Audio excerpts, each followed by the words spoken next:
Hola gentita, ¿cómo están? Espero que estén muy bien. Hoy vamos a tratar rápidamente sobre la fisiopatología del shock. El shock, ¿qué es en sí? El shock es una disminución de la perfusión, es un trastorno de la perfusión, o sea, del flujo sanguíneo, ¿ok? Que ya no cumple con las necesidades del metabolismo celular, obviamente, porque ya no hay un correcto flujo de sangre hacia todas las células del organismo, hacia todos los tejidos. Entonces, ya no hay oxígeno ni glucosa necesaria para que se den los procesos metabólicos. Okay. Bien, entonces el shock se define como la disminución del flujo sanguíneo, o sea, de la perfusión, ¿no? De la perfusión, y puede ser causado por una disminución del bombeo cardíaco. Ejemplo, en un infarto agudo del miocardio y en arritmias en general, una fibrilación auricular, etc. ¿no? Las demás arritmias que ustedes ya conocen van a disminuir el bombeo cardíaco. Si esta gran bomba, que es el corazón, no tiene una correcta contracción, va a haber una disminución de la sístole y con esto una disminución del gasto cardíaco, ¿no?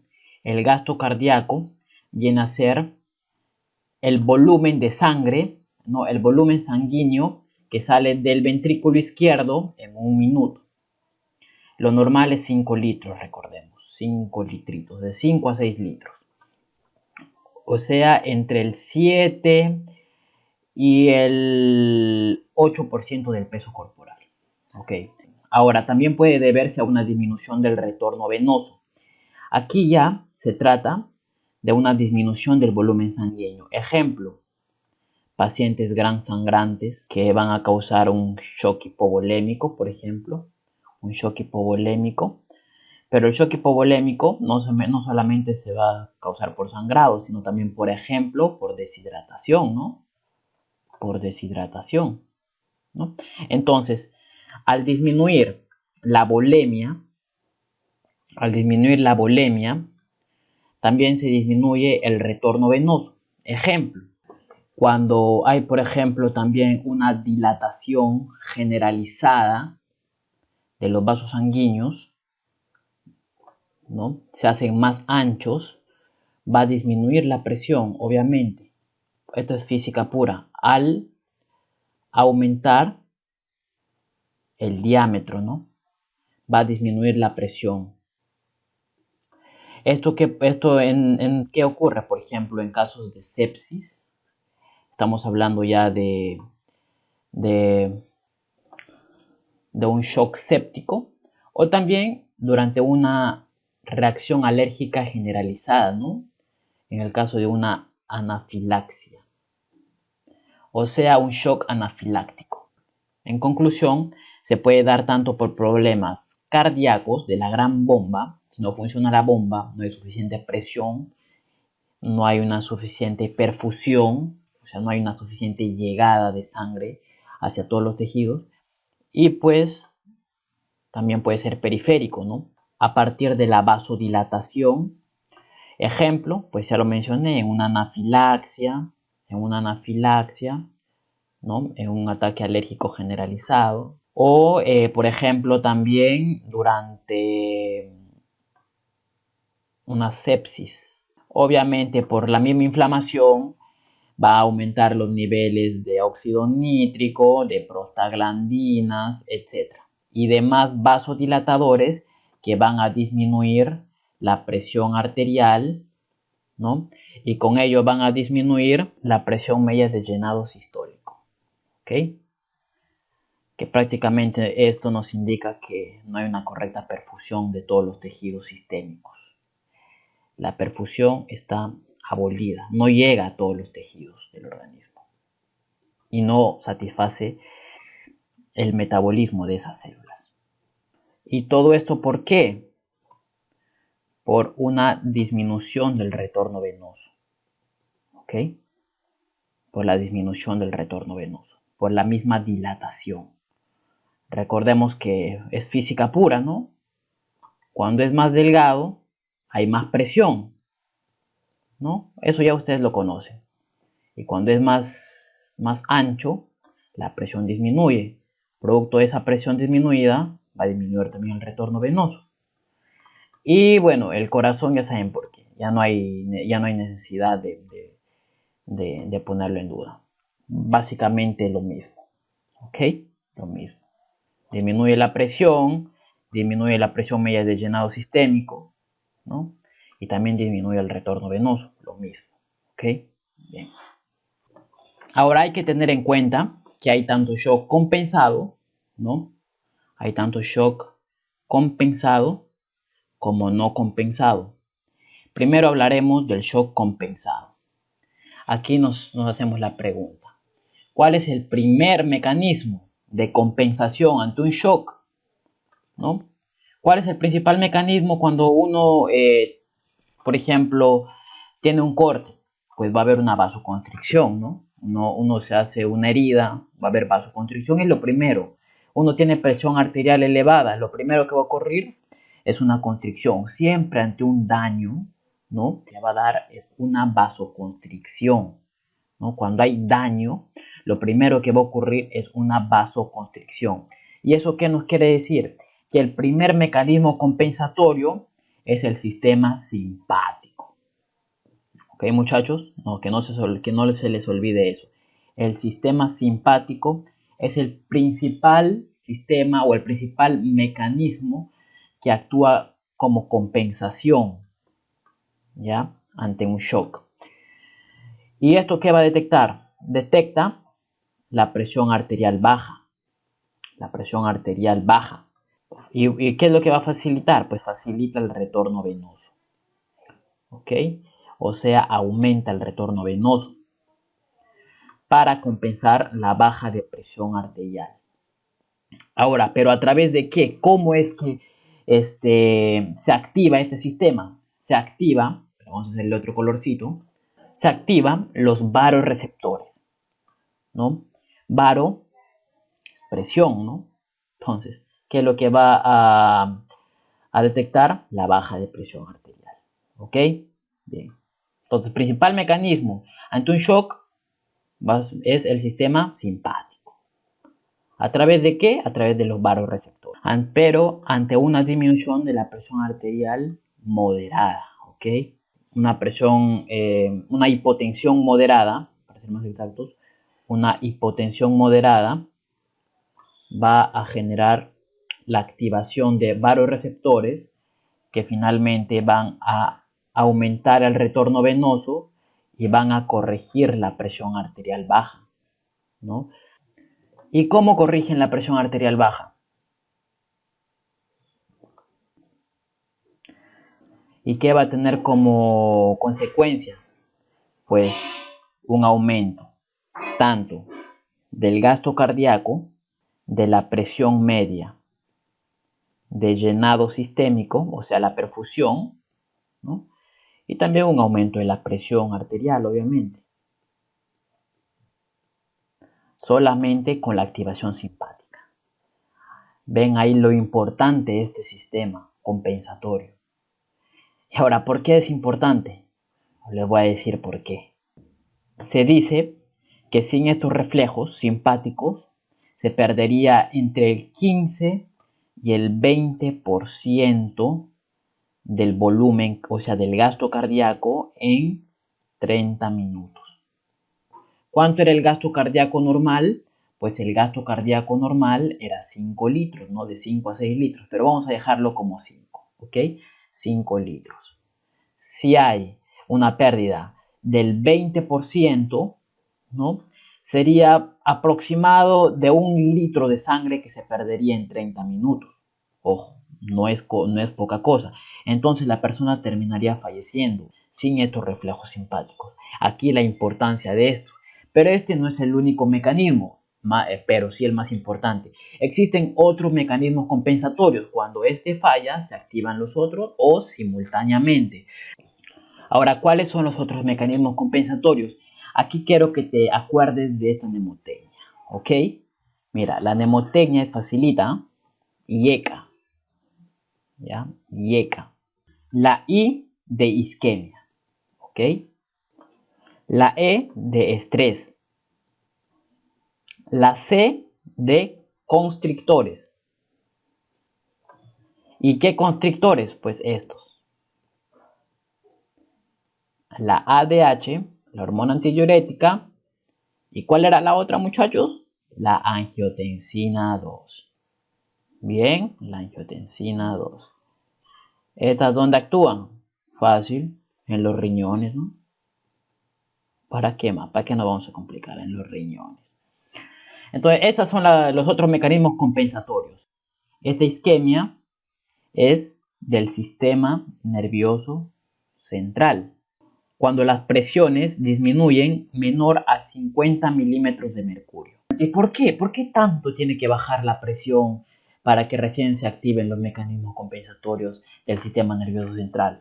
Porque la sangre del sistema nervioso central es la última que se afecta durante un shock, porque si no moriríamos apenas se esté presentando el cuadro, ¿no? Terminaríamos anulando nuestro sistema respiratorio. Recordemos que el sistema respiratorio, el origen del sistema respiratorio es a nivel central. Entonces terminaríamos muriendo prácticamente apenas inicia. Es el último en afectarse, ¿no? Y se afecta cuando la presión es menos de 50 milímetros de mercurio. ¿Y qué es lo que va a causar esta isquemia? Pues esta isquemia va a aumentar los reflejos simpáticos, ¿no? Pero esto ya es en últimas instancias, ¿no? Ahora, el estrés que se va a generar por esa misma hipoperfusión, recordemos que si hay una hipoperfusión, hay una isquemia, hay un daño, ese mismo estrés va a generar que se contraigan, ojo, se contraigan las venitas, contraigan las venas. ¿Y qué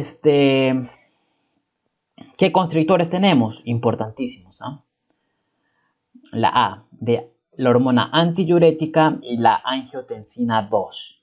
En el caso de las dos tienen las mismas funciones. ¿Y cuál es? ¿Cuál es la función de estas dos?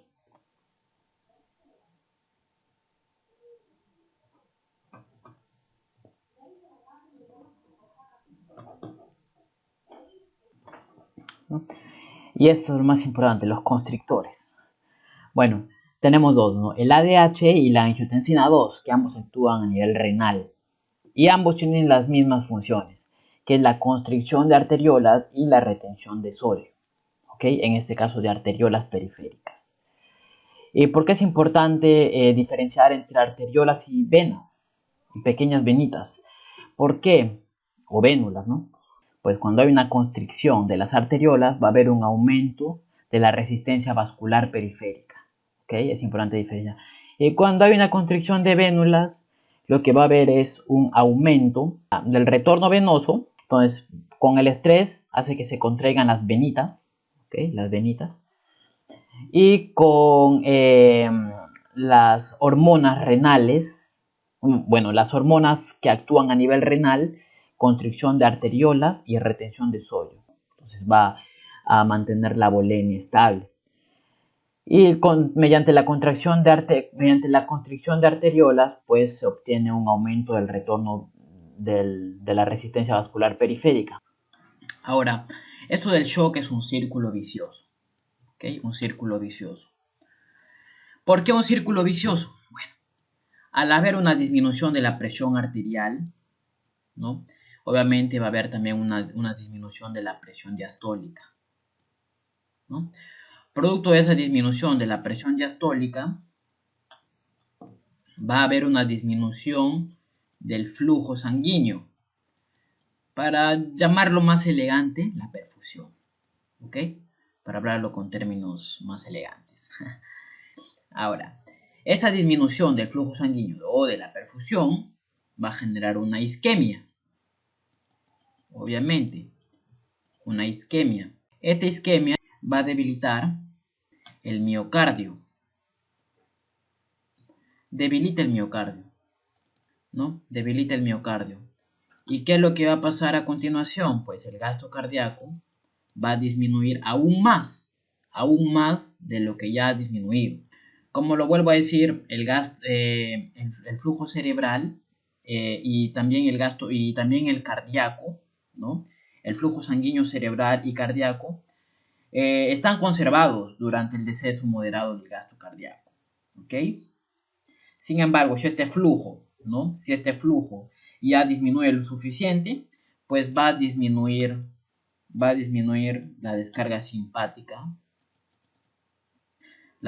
simpática del sistema nervioso, ¿no? Del sistema nervioso central.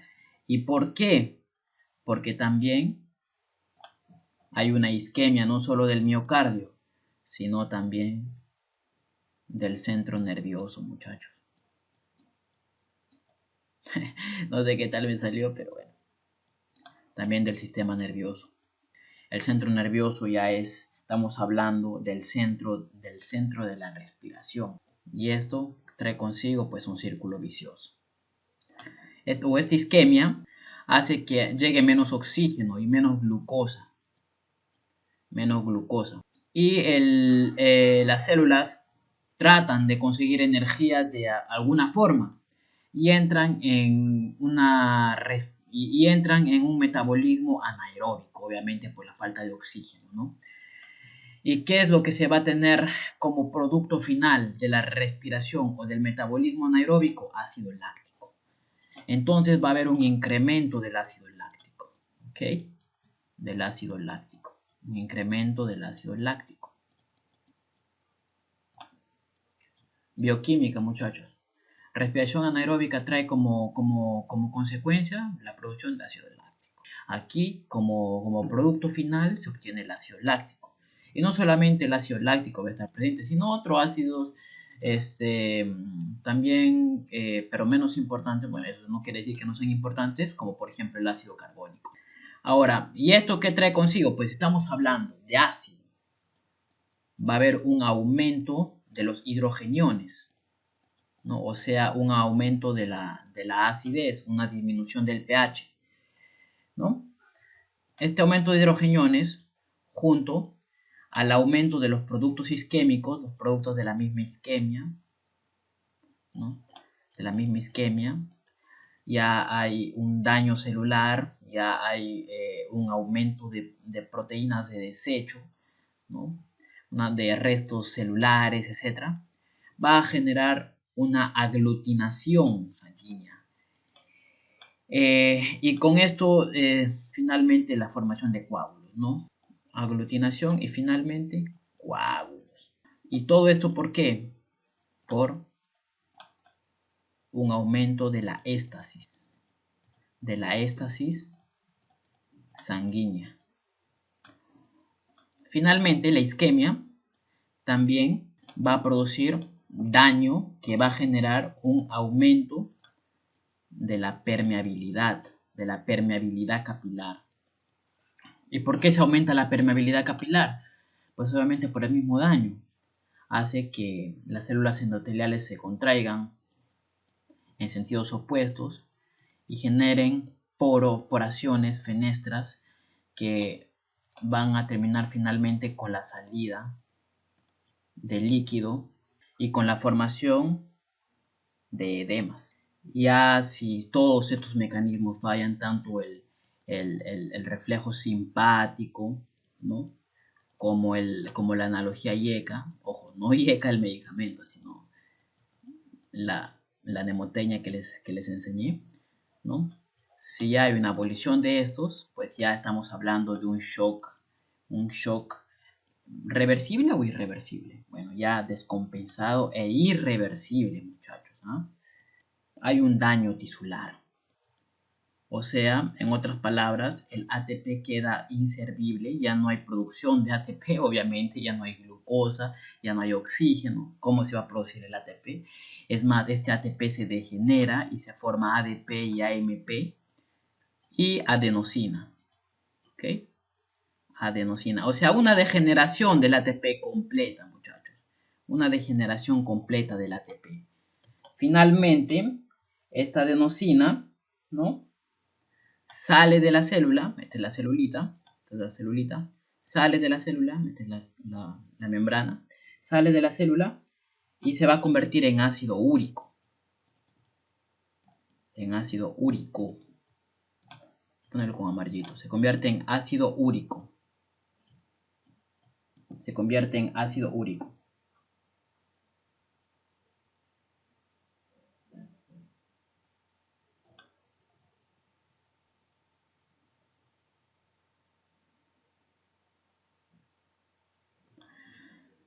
¿Y qué?